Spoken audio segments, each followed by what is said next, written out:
TruEngineer here. Thank you for coming back for another spending plan lesson, or part of our spending plan 101 series. This is week 7, and today we're going to talk about credit card debt. So an outline, we're going to do a quick review of the Total Money Makeover by Dave Ramsey. It's a very good book. I really do highly encourage you to check it out. Give you some additional shocking stats on credit card debt and kind of outline the importance of having good credit if you didn't know. Just one example, and then I'll give you a quick run through of one approach that can help you to address your credit card or any type of debt that you have this particular point in time. Of course, give you a homework assignment, and then as always, summarize what we talked about today and give you a sneak peek for next week's lesson.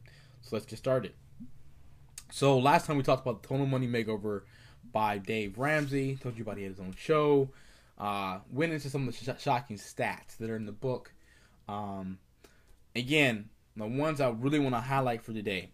80% of college students have credit card debt before they even have a job. Okay. We know that 68% of Americans have little or nothing saved for their college tuition. So more than likely, most students, in addition to having credit card debt, also have student loan debt. And then the one that really, to me, this really just tears me up, is that about 1 in 5 Americans who filed for bankruptcy, at least in 2002, were college students. This is something we need to address. We really need to make sure we're managing our money and our debt better. Because if you're a college student, there's no excuse for you to be accumulating all this credit card debt.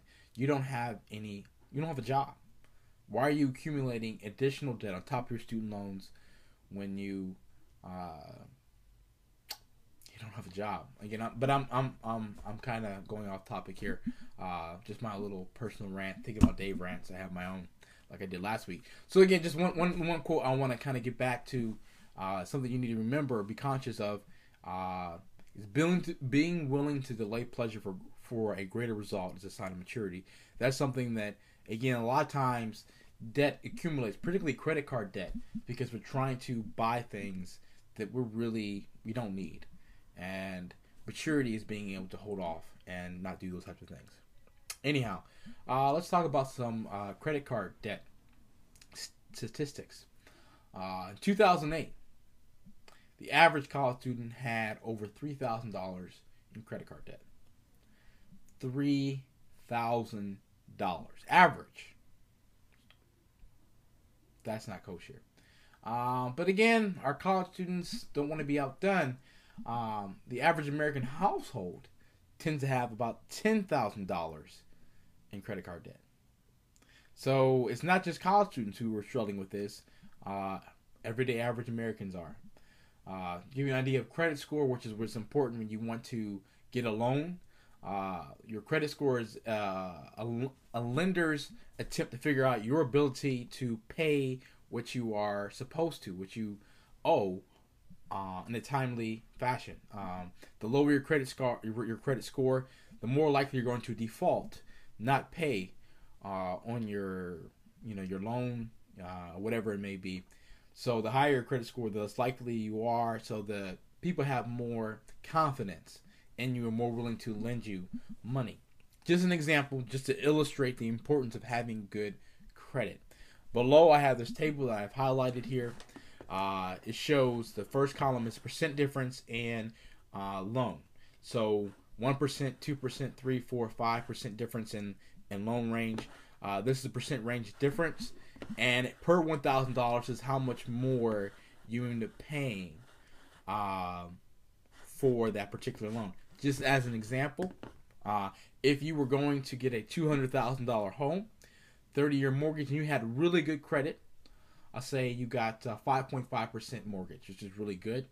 You made a 10% down payment on that home, which I encourage you to do at least 10%. 20 is preferred, but if you did 10%, that's fine. That means you refinance the home for 30 years, 5.5%. It's about $180,000 mortgage. You would be paying about $1,000 a month if you have really good credit. If you're like most folks, you'll probably be paying between 2 and 3% more than what someone with really good credit is paying. And if you look at our chart, that means per month you'd be paying between $170 and $380 more per month for the same house. So imagine you and your neighbor work the same job, y'all live next to each other, and you're paying $170 to $380 more a month, which is about $2,000 to $4,500 more a year, which is in the life of the mortgage is anywhere between $60,000 and $135,000 or so more you pay for the exact same purchase, all because one person had a better credit score than you did. So let's talk about what we can do if you don't have great credit, if you have a lot of credit card debt. Some things you can do to reduce your credit card debt, such that you're not the person who's paying an absurd amount more for the same item. So one approach to debt reduction is the first thing you need to do. So it's about 4 to 5 steps. The first step is to just organize all your credit cards. Figure out, from your lowest to your highest, all your debts. Figure what those are out. Okay. Next thing you do when you go and you make your budget or your spending plan. I'm sorry, the B word is kind of bad. When you make your spending plan, it's determine the maximum amount of money you can set aside per month to your debt repayment. Okay. All right. Now you need to make sure the maximum amount you're setting aside is much more than the minimum payments on all your debts or credit cards or whatever they may be. Okay. Make sure, because if it's not more and significantly more than the minimum, then you need to go back to your spending plan and start cutting some things out. You absolutely have to either cut the things out or make more money, one of the two, so you can address your debt situation. The fourth step is, now that you've made the minimum payments on all those debts, all those things that you owe, then you want to take off half of, so let's say you had $200, didn't even explain it. So let's say you have $200 a month to pay towards debt. And $100 of that too was just to the minimum payments. Okay, that means you have $100 left.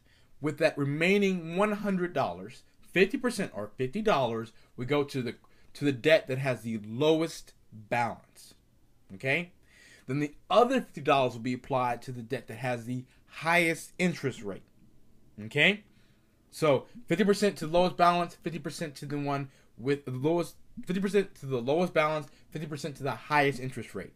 You can do this every month, and then once you pay off one card, shut that thing down unless it's one of your 2 oldest credit cards. You want to keep your 2 oldest credit cards. The rest you can get rid of once you pay them off, and then use whatever that money you have, kind of rolls over. You have more, and again, it's going to kind of snowball. It's going to go pretty fast. Try this out. I really encourage, plan it out first. Plan it out first. And speaking about planning out, it sounds like a homework assignment. So on your homework for next week, of course, every week record your transactions, but figure out, if you use this plan, how you're going to get out of debt in the next 2 years.